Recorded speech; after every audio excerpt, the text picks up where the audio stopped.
it's me, Matrix, and today I am bringing you guys the PMC Week 1 Power Rankings.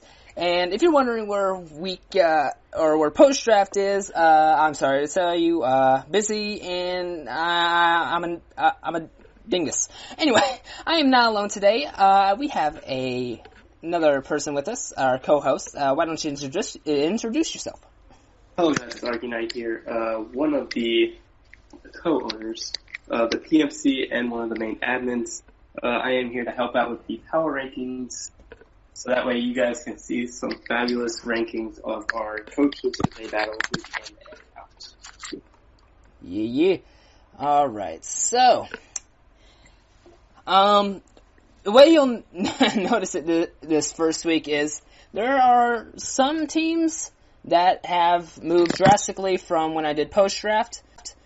Some not so much, but it's all part of it. But I think we should start off with number 16 real quick and explain kind of what's going on with that situation. Before we do that, we do have one thing to explain. Two teams, I believe, were replaced. Two more teams were replaced due to circumstances that we will not explain or call out anybody on. We'll just say personal reasons. Who do we already explain in Echoes? Someone came in. I think it was Araphthos? Arahpthos took over from Araphthos. How do you pronounce your name? Okay. No, we had Ultra coach of the New York Metagross is taking over for Foul Plays and the Dallas Stormies. And we also have one of the other admins who's coming in as a coach, TheFlyingBird. He will be the coach of the new South Wailmers, who is taking over for the New York Cosmogs or the LA Duckletts. Whatever one they used on their, that was a whole thing with this logo. So that confused me. There won't be any controversial about the logo, because the Duckletts was supposed to have a new logo for the Schmuppets, and that didn't work, so I think it was just the Los Angeles Duckletts, and they'll drop for personal reasons, and Bird takes it. Yeah. Other than that, that's what you guys see, so I'll let Matrix explain 16, and we'll then go to 15. Alright guys, so number 16, both of us have the New York Metagross, and this is basically for the fact that new coach didn't battle week 1, so we're just gonna put him on the bottom. Hopefully he can make his way up, which, good possibility, because it's only week 1. But I've heard some good things about ultraplayer, so we'll see what happens. Yeah. There's really not much to say for Ultra. He's a good battler, but we'll see in the upcoming weeks. Yep. Moving on to 15, I will go first with my explanation, as I had the New York Cosmogs, coached by Phantombass. I'm going to have to say every coach, and I'm probably going to forget some. But when I was watching the battle between the Cloud, I'm not really basing this off like a post-draft analysis. I'm going off based off what I've seen from week 1 and how the coaches played. Tyler was just outplayed, in my sense, completely by Cloud. And honestly, it just seemed like the worst match, like the worst defeat in week 1. It seemed like he played worse to me than any of the other coaches, so that's why I have him down at 15 for the first week. And you have? I have the Colorado Rapidash, going down one from my previous week from post-draft. Honestly, I don't think they played too well against a team that just literally came in, taking over, didn't even draft a team. He kind of got bodied a little bit. But, there's always room to improve. So, honestly, it's not too bad. It's only one position. Yeah, and here's the question. Is he going to respond, or is he going to falter and not try to defend his championship title from last season? That's true. What's the champ gonna do, guys? What's the champ gonna do? And that being said, we will now move to 14. With 14, I do have Omega V and the Colorado Rapidash down at 14. Basically because he did not play very well. He didn't play too bad, but he didn't play great. I definitely can understand. He definitely had a last second change in coaches, which, I mean, I don't think really changed much. There was no changes in the teams, but, definitely, yeah. What is your 14? Number 14, oh, sorry about that, guys. We are the most professional unprofessionals here on YouTube. Number 14, I have the Sydney Krookodiles moving up one position from post-draft. Even though they did lose against, who was it? Johnny. Oh, yeah, even though he did lose against Johnny, like, he didn't lose as bad as, say, Omega or, in your case, Tyler. Phantom. But, honestly, like, he didn't do too bad. Like, he put up a fight at least. But, I don't know. Johnny just outplayed him one step more, so. But, yeah. At number 13, I do have the new South Wailmers, coached by the TheFlyingBird. However, this position in the rankings is placed there by Dell, because Dell did play his week 1 match, and, I'm going to explain why I have him down at 13, and then I'll let you explain at 13. But, I put Dell down at 15, even though it is the TheFlyingBird now. But Dell, when I seen his match, I kind of listened to it, but, like, it just seemed like a real, like, it was like substitute Leech Seed Shaman and Sleep Powder Jump Off, and I was just like, huh? I mean, it kind of worked, but like, it just did not seem like Dell was comfortable with that team, and it didn't look like Dell was playing well in the match. Like, it looked just I can understand because Dark Devil has just every team with Dupa and Mega Mall WoW. Yike. But I guess that's a good way to counter it. But like, it just didn't work, and I don't know what his game plan was, but like, the game plan just did not look like it worked at all, and that's why he's down at 13. Well, my number 13, I have the Crystal Pallossands, coached by, I believe, what is that, SilverBeanie. Yeah. So, this game, I think, like, even though, like, Torn T put in the work against him, like, I think he really put up a good fight against, Lux. There were a few things that I saw that were kind of questionable, but, you know, it's whatever, honestly. Like, you can't even hate on the guy for, doing his best. And, I mean, that's all you can do. Especially against, Lux's team. That's all I'm gonna say. Yeah, that's all you wanted to say about it? Yeah, pretty much. Alright, for my number 12, I did put the Crystal Pallossands at number 12 instead of number 13, Matrix did at 13. Their game to me was actually one of the closest games that I saw, other than one or two that I'll talk about in a little bit.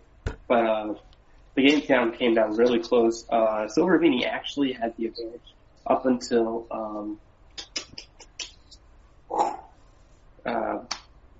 Pittsburgh showed off the double scarfers.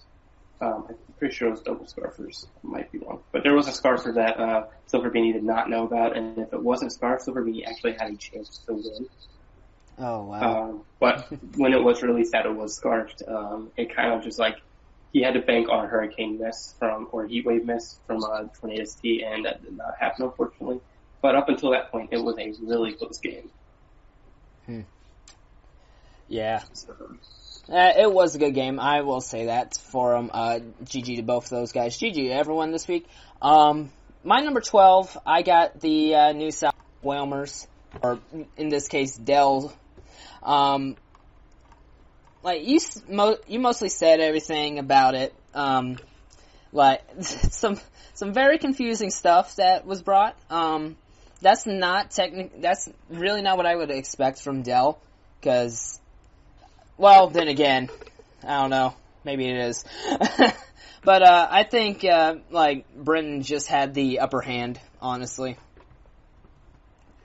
Nothing much else to say on that one. All right. For number 11, definitely a few spots farther up than what you had. At 11, I had the Sydney Krookodiles. I actually looked at my notepad and I almost said it wrong because I had a P instead of a K, and I was like Krookodiles. But we're not going to say that. But Sharpino, man, every season he does something. Last season I don't think he did anything, but man, this man literally has worse luck. Like, season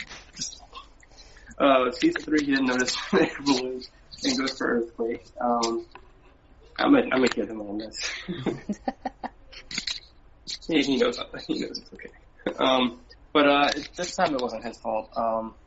I didn't even know Ditto got Limber. Shows you how much I actually know. Like, I thought Ditto only had Transform as an ability. Transform as an ability? You mean Imposter? Imposter. It took me a minute. I was like, the minute I said Transform, I kind of looked at my screen and I was like, crap. Imposter. You guys didn't hear that. You guys heard it here first. Transform is now Ditto's ability. I was thinking of it in its plot, and I wasn't paying attention. No, I didn't know Limber was an actual ability. And part of the reason Krookodiles did fall was because when the team was gen, it was not gen as an Imposter Ditto, it was gen as a Limber Ditto. And Sharpino definitely did not catch that, and if you've seen the match, it kind of showed why Ditto just became very useless. Yeah. Alright. Let's see. My number 11, I have New York Cosmogs. I think I spelled Cosmogs. I think I spelled that wrong. You did spell it. I had to copy and paste it in what you gave me, so I'm looking at like the spelling. Cosmogs. Okay. Yeah, professional and professionals here. You played like a clog. But Phantombass's team, like, I don't know what Tyler was doing that game. Like, he basically got swept by a freaking Braviary. A Braviary of all things. I mean, Braviary is good, don't get me wrong, but really? When you have a Weavile? Huh? Braviary is kind of bulky. I can understand. Yeah. I mean, like, some losses, but there might be, like, something that's been going on, and mine's on something else, but, like, it's whatever. Definitely DCs could, they definitely did, yeah, I forgot to mention that. Oh, yeah, they did DC, didn't they? Yeah, if you watch the match, it does definitely go on Showdown. I think some of it was not DC'd, and that definitely can change a mindset, especially when you're given more time to think through your plays than just, minute and a half? Yeah. Or a minute and a half, 2 minutes that you get to make a play. And you definitely get to see the enemy team, like the opponent's team at all times, even without having to like constantly check it. So like having those things without actually having to spending more time to do it, definitely makes things a lot easier for some people. But like it definitely did not, just because it was on show, didn't change the outcome. Yeah. But anyway, let's move on to number 8. And what you got? I got the Melbourne Stormthrows. I will not try to pronounce the name again, but we know it's the man that starts with an A that I tried to pronounce earlier and cannot pronounce. Sorry, my dude. But quick note. He has been a Jenner. I think not a Jenner, but like a person that helps record our videos. Or coaches like me. He actually did help record videos for me for the last 2 seasons when I was a coach. But he definitely has been like someone there and has helped out a lot. So for him to get a champ and for him to take down the defending champ week 1 shows a lot. I didn't put him too highly on the list because I just didn't even think about it too much. I kind of wish I did put him maybe 1 or 2 spots higher, but his spot kind of like went back together. 2 or 3 spots kind of. The next 4 spots for me are very like close together. Araphthos played well, but I feel like he could have played better. Yeah, I feel you. But it's definitely a learning experience. I don't think the match was uploaded yet. If it was late, and I just haven't seen it yet. I think it was late, and I just haven't seen it. But yeah, I also have Melbourne Stormthrows as well at number 10. Like, honestly, like, as well as they did against the champ, like, that's pretty good showing right there. Like, especially since you said, like, he gen and stuff like that, recorded battles for everyone. He knows what he's doing. So, like, nice job. He went up 3 spots from where he was last week for post-draft, but, you know, like, that's still pretty decent. And that post-draft spot was held by Moxie. Yeah, true. True, yeah, you're right. I forgot about that. So we're going to move on to number 9. Number 9. You let me down. So, in the pick'ems, I did pick Mastodon. Thank you for failing. To win over. Yeah, thanks for failing everyone but 2 people in the pick'ems, Masto. But, I had him definitely high. When I definitely looked at the teams, like when the season ended and I kind of like looked at him, I definitely did have Master's team as one of the top teams coming into the season. He definitely made the playoffs the last 2 seasons, made semis. Actually, he made finals his first season in here, and we had allowed Jspecks. And he had Jspecks carry him through the playoffs. And Scarf Lantern. Scarf Lantern. The only reason he made finals was Scarf Lantern. Yeah. That's insane. Scarf Lantern, boys. He definitely, I definitely had him coming into the season as one of my top coaches. So the drop off for me is very large. The reason he isn't lower is because I just had him high on like an initial list, which is kind of why he's up higher than Melbourne right now. Because I think that this might just be a drop off for him, might be just a bad game. But it was a good game in their game throughout. Definitely, as you can tell from the 3-0, the battles of the Wolf Chance guys haven't checked them out.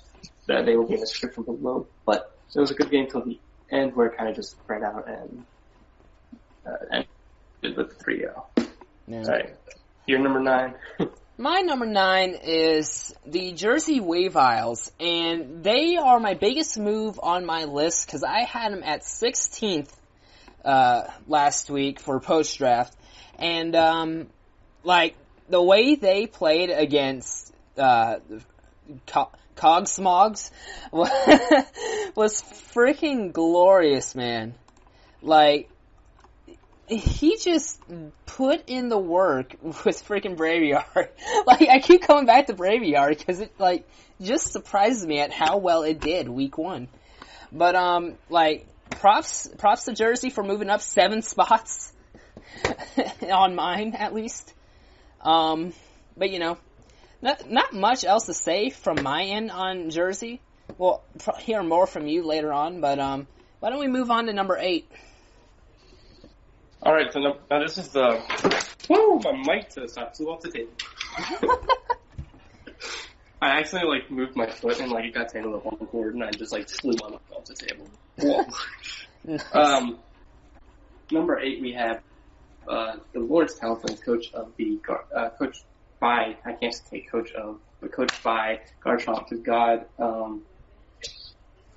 So the reason I have him at number 8, he did lose his match 1-0. However, he did choke. I don't think you could choke as hard as he could have. There was like many opportunities he could have won that game. Like, and he was up 5-1, and just choked the entire game and got reverse swept. So, and that all came down because he thought Nihilego was Scarf, and it was never Scarfed.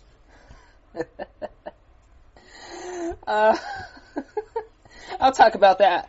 I'll talk about the Nihilego more later, but oh my lord.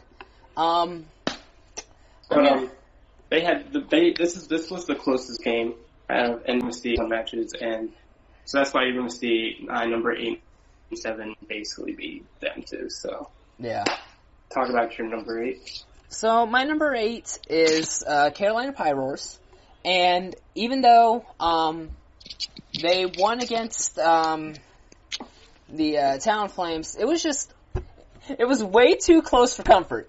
And honestly, if Garchomp hadn't choked, like, Carolina probably would have been around the same area where they were. But because of the freaking Nihilego coming in and putting in the finest of work, they get to move up some positions, honestly, on my end. Because, like, Nihilego, oh my gosh, it just ends up sweeping everything else right at the end. Like, how are you gonna let in my opinion, it's my least favorite Ultra Beast, but like, how are you gonna let a jellyfish sweep your entire team? How? Anyways, moving on to number 7. For me, number 7 was Carolina Pyroars. I'm telling you right now, 7-8 was hard to put together. I only put Carolina at 1. Yeah. And because Garchomp choked hard. Well, like, so many factors came in to how Jspecks won week 1. Like, the fact that he crit Mega Aerodactyl. Can you say luck? Luck. Luck? I mean, the fact that he crit Aerodactyl, he had to have, the fact Garchomp got set up terrain too late, and which allowed Nihilego one-shot Lucha with Thunderbolt, which I'm pretty positive that Thunderbolt was not actually killing Nihilego, Hawlucha, from where it was, even with terrain not up. However, if Garchomp went into Tapu Koko earlier, and then sacked off Koko instead of sacking off the one he had out initially, and then went into Hawlucha, the game would have ended with Garchomp winning. Yeah. But the way Garchomp played late game, and all Jspecks had to do was just click a move, it kind of just was just like the ultimate choke that I saw this week. But yeah, they're both basically even for me, so that was all I had for them. And your number 7. My number 7, I have Borussia Donphans, and that is where I'm keeping them. Again, like that, no match happened for Borussia and now the New York Metagross. But honestly, like, I think in the coming weeks we could see some interesting stuff from the Donphans. Not gonna lie, but there's not much to talk about from them right now. So let's move on to number 6. Number 6 for me was Borussia Donphans. The only reason 6 and not halfway point, like 7 or 8. 8 would have been a nice spot for him, but I put him behind Carolina and Talonflames because, like, they both didn't play, like, Garchomp played a great beginning of the game, but played, like, a disastrous, like, ending. Jspecks just played horrible all game and just lucked out. Like, they both basically deserved the same spot, which is why I kept them around the same, and then just had the Donphans move up to 1. We'll see what Lars can do week 2. It's unfortunate that he had to take a forfeit win for week 1, but we'll see how things turn out week 2, and definitely order will be a little bit more clear as we see Metagross and the Donphans actually play a game. Yeah, I can't wait for that. And then number 6 for you. Number 6, I have the Talonflames. There they are. There they are. Let's see, Garchomp, you had a very good chance of winning. Like, this is one I want to talk to you, buddy. You had a very good chance at winning, but unfortunately, like, we're not going to sugarcoat it. You screwed up. But you know what? It's all good. We can improve. It's only week 1, so, you know, you got this. But, like, good game on that end. But, number 5.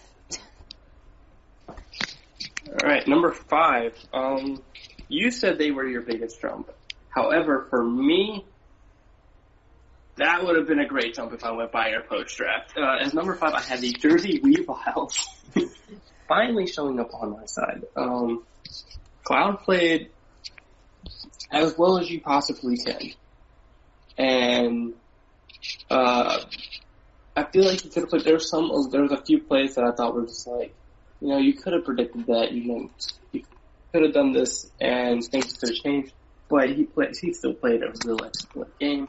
And definitely the top 5 here is going to be all close. So good for them. But Jersey Weaviles was one of my top teams going after week 1. I think they are the top team after week 1, I believe. Oh wow, really? Yes, with 5-0. Yeah. Wow. With the 5-0 win, Jersey Weaviles did take the number 1 seed after week 1. Not like it's any playoff contention yet, but like they are the top team after week 1. But not for me in the power rankings. I feel like a few other teams did play better and did nothing wrong to lose a spot that I think they initially had post-draft, if I was to make a post-draft list. So, onward to your number 5. So, my number 5 is, what the heck was that? My number 5 was, the Gastrodons, and, all I gotta say is for, them, thank you for losing. Helped my, pick'ems, but, you know. Anyway, going on game-wise, let's see. Like, to be honest, I'm kinda surprised that, Masto didn't win this, cause his team is threatening, but, on the same hand, Portland Poliwags actually have a very threatening team themselves. So, it's like, I knew this was going to be a good game, to be honest. Like, Clefable coming in, nice. But, nothing much else to say from my end on this, because I think, we're going to move on to number 4. Alright, my number 4 is going to be the Oregon Duckletts coached by Johnny G. So that, if you guys didn't know who Johnny was, when we discussed him earlier, this is who Johnny is. He's Oregon Duckletts. He did go against the Sydney Krookodiles and definitely got that victory against them. The Ditto did change, a lot to the game, but like Johnny still played really well. Definitely didn't deserve to go down. Even though I thought Jersey Weaviles did really good, I don't think Johnny did anything to lose a top spot in what I think would have been a ranking. So, we basically explained the match. It was really good all throughout, but other than the Ditto, unfortunately having the wrong ability, being an imposter and not transform, that's about it. So your number 4 is going to be, my number 4, back to back, we got the Portland Poliwags. Bronson, my dude, thank you. You did great. Oh, you picked him for pickles, that was right. Yeah. But, opposite reactions. I'm gonna get hate in the comment section for that one. But, honestly, like, some good stuff was done on both ends. Like, back-to-back 4 and 5, like, that's honestly probably one of the most decent ones. That's like your 7 and 8, honestly.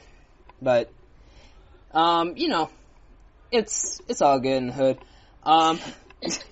Let's move on to number 3. So number 3, even though I didn't pick them in the week pick'ems, I did put them fairly high, only because they took down Masto, and they just wanted to move up, and I felt like he did really well enough. He did good enough to move up 1 or 2 spots. He wasn't one of my top 3 or 4, but after taking down Masto, he definitely did take a top 3 spot after week 1, and that will be the Portland Poliwags and Bronson. So, yeah. Don't really have much to say other than he is one of the coaches, and he does receive a lot of heat, but he still plays well. So. Yeah. Okay, so my number 3, I got the boy, Brendan, and being the coach of the Trenton. Hold up. Well, you gotta clap. The boy, the Trenton Thundurus, coming in at number 3 for me, gaining 2 spots up on the board. Honestly, besides his team being as threatening as it is, and having webs on top of it, he played really well. Listen to his commentary. His commentary is top tier glorious. Not that much else to say. Good job, Brendan. And, let's see some good stuff from you in the coming weeks, man. Let's move on to number 2. Alright. Number 2, I'm going to continue praise on Dark Devil, and, he will be my number 2 as a Trenton Thundurus. They are actually literally, the only reason they aren't number 1 is because the number 1 team played really well as well this week. But he was one of my top 3 teams regardless. Coming out of the draft, definitely Mega Mall Wild. Arachniid for Webs, for Hoopa, and Mega Mall Wild to be exact. Team is just those 3 just together just make it really threatening. Definitely covers most of weaknesses as well. Arachniid definitely comes in on Earthquake sometimes. Yeah. Actually, I think it does most of the time. Like 99% of the time. But, his match was really well. I mean, he, played well the way he did, and he did not long to mess that up. Definitely played well against Dell's team. He got really annoyed with, Shaman, but as one of the, I'm gonna not go into too depth to keep the video, too much shorter, but he did come into main season as one of the worst, D-League coaches. So, good luck to him, and hopefully he just kind of shows everyone wrong this season. Yeah. And, continues to show a little bit of dominance. Might try to make the playoffs, this team. Yep. We'll see. My number 2, I have, Johnny GB and the Oregon Duckletts. And, they played pretty well this week as well. They're lucky that Ditto hopefully had the wrong ability. If not, then questions. But, Johnny just did really well this week. He is being, his top killer on the team, doing well this week for him. Nothing much else to say from Johnny. But, good job. That was another close game, actually.